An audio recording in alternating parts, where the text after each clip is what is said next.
Você teve o privilégio de ter estudado Sim. política social em Stanford. Ciência política. Desculpa.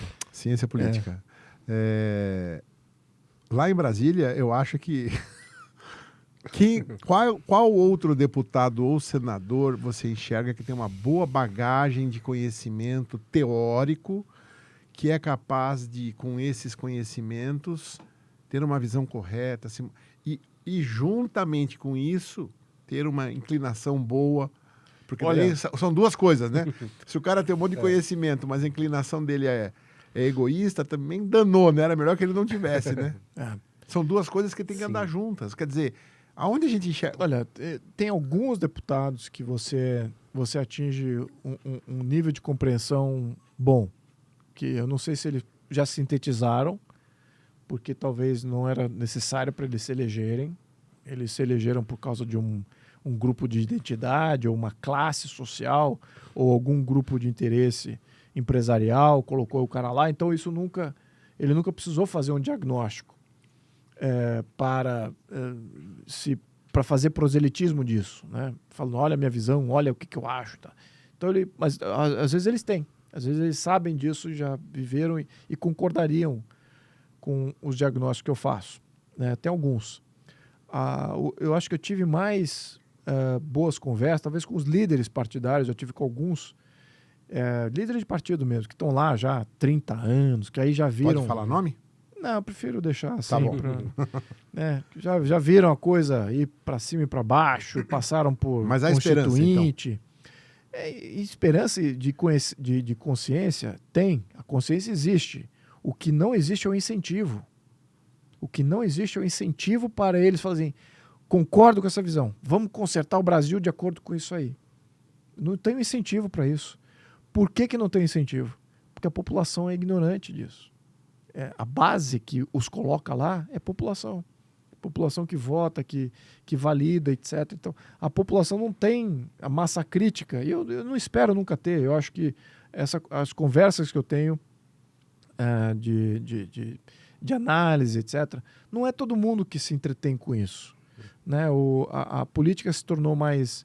A política de massa se tornou mais memificada, um pouco mais grossa e grosseira, né? Através de chacota, deboche, etc. Lacração, etc. Isso, de certa maneira, entretém, às vezes até transmite um ponto importante, uma simbologia importante, como foi o Pichuleco, por exemplo, botou o Lula lá vestido com aquilo, desmistificou a imagem do Lula, e foi através disso aí. Agora... O pato, né? O pato, tal, do coisa, mas nem tanto o pato, mas mais o Lula, sim, né? O Lula de Pichuleco foi perfeito. Então, existe essa importância também disso. Agora, você precisa ter por trás uma análise de objetividade. Caso contrário, se você não tem plano, prevalece o plano que é o plano deles. O plano que existe, que é o plano deles. E eles trabalham nos dois aspectos. Eles trabalham nesses aspectos de público de massa e eles trabalham nos aspectos de elite. Então, eles têm narrativas de elite que engaja com as elites e com os grupos de interesses e segmentos. Eles têm essas ramificações muito bem estruturadas, ao mesmo tempo, não obstante esses dois grupos diversos, eles têm uma estratégia geral. E é isso que a gente não tem, a gente só tem um meme. Eu sinto que a gente não tem uma conversa com as elites e a gente não tem um plano geral. É isso que está faltando. Eu sinto que a gente está muito longe de enxergar a realidade que acontece lá em Brasília. É um dos motivos, até porque é lá em Brasília, né? Distante, né? Colocaram a coisa tão distante da gente. E outra, você trabalha o dia inteiro, não é? Hoje em dia eu não consigo mais, eu não assisto mais TV aberta. E aí a gente tem dificuldade para se informar, para ter a verdade, né? Então a gente elege um ou outra emissora. Eu tenho hoje uma preferência muito grande pela Jovem Pan, porque eu sinto que ali você tem as duas posições colocadas sempre, e aí você pode tomar a decisão que você quiser, porque eles sempre colocam comentaristas de esquerda e de direita. No entanto, a esquerda enxerga a Jovem Pan de direita, né? Eles só enxergam a direita falando lá. Mas eu só enxergo a esquerda falando lá. Mas tem alguém de direita lá defendendo algum ponto. Então, eu acho que isso é muito saudável, mas a gente não tem isso, né? Você tem Hoje, a grande mídia manipulando tudo, não é? E aí você consegue pegar uma informação e divulgar ela de diversas formas. Eu nunca me esqueço aquela propaganda, eu acho que era do Estadão, né, que mostrava o Pixel, né, e falava assim, ele acabou com a inflação de não sei quantos mil%. Ele fez isso, ele trouxe de volta a honra do povo, o orgulho nacional, não sei o quê.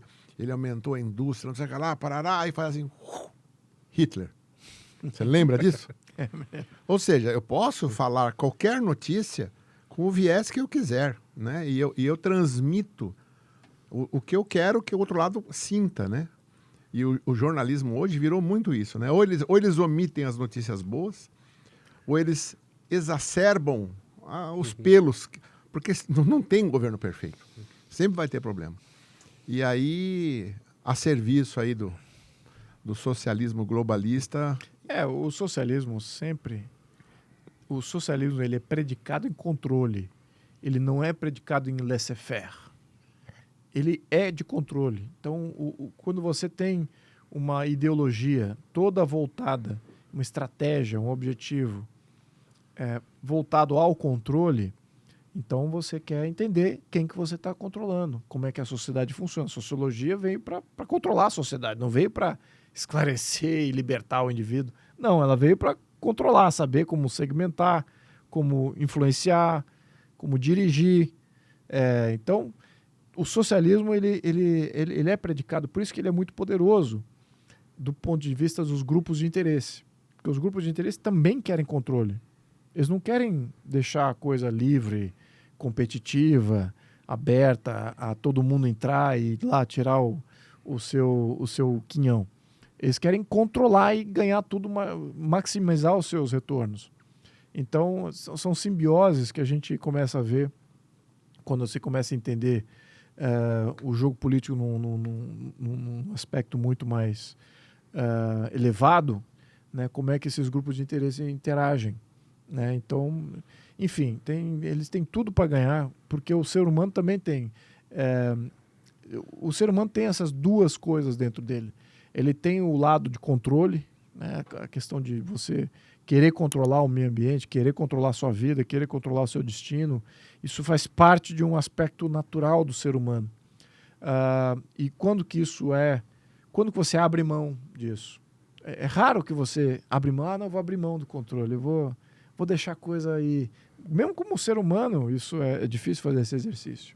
Então você veja que somente quando o controle se torna intolerável. Então, por isso que eu digo, a gente ainda vai ver um governo global que vai tentar controlar tudo, mas ele vai chegar a um ponto que ele vai se tornar intolerável. Ele implode. Ele implode. E é exatamente a mesma, do ponto de vista individual, ao mesmo tempo do ponto de vista de poder global. A mesma coisa, a gente vai ver a mesma dinâmica. Vai se tornar intolerável, vai se tornar um ponto que você vai chegar, não aguento, mas isso aqui não quero mais participar disso. E isso vai ter uma massa muito maior de não respeito. Mas você não acha que Cuba, por exemplo, durou muito mais do que deveria? Coreia do Norte? Absolutamente, não tenho dúvida. O ponto é, quando você consegue uma distância do povo tão grande, fica muito difícil esse aqui de baixo alcançar lá em cima. Sim, a mobilização e tal, mas eu acho que você tem toda a razão. Você tem tudo para eles perdurarem um bom tempo. Por isso que eu falei que eu até acredito que a coisa implode, mas eu não sei se eu vou estar vivo para ver. Não, eu já sou mais otimista. Eu já fiquei feliz com a sua resposta.